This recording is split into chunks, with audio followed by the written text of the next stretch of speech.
But that does Absolutely. not mean that you have the right to be free from the repercussions of your actions. Every action has a reaction. Hmm. That's, law of Cause and physics, law of effect. everything. Cause Um, and effect. and so it's, that you have the right to say anything you want, but that doesn't mean that people have to accept it. And that if it's so long as, if you're employed, say if you're a state employee, even then, because you get fired as a state employee, like I was at one point, that I had to sign a contract and I had a morality clause inside there, which says that I cannot do anything to discredit my organization, and included social media.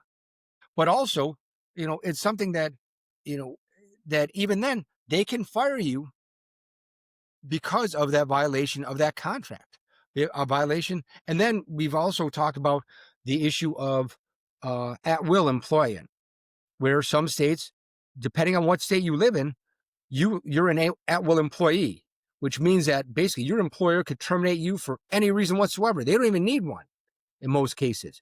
They can simply say, yeah, so about that, you're fired.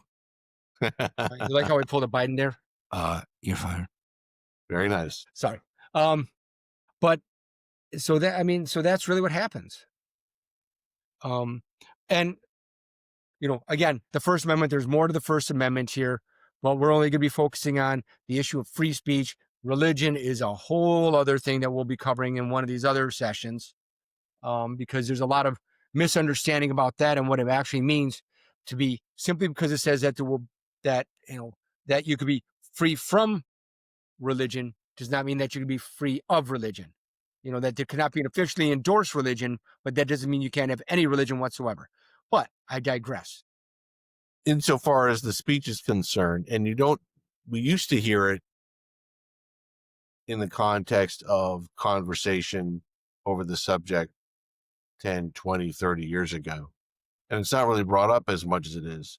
I think it was Justice Oliver Wendell Holmes, who said in one of the seminal free speech arguments before the Supreme Court, this is beginning of the 20th century, one can't scream fire in the crowded theater.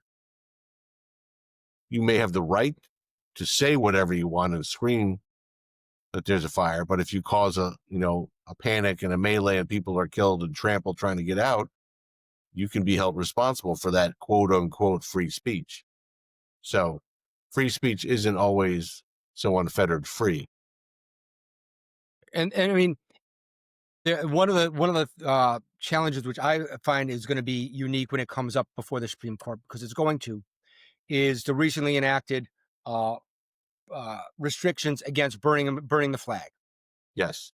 That was a case that was decided years ago, where the Supreme Court said that is basically performative speech, where Yes. the act of burning a flag is performative speech.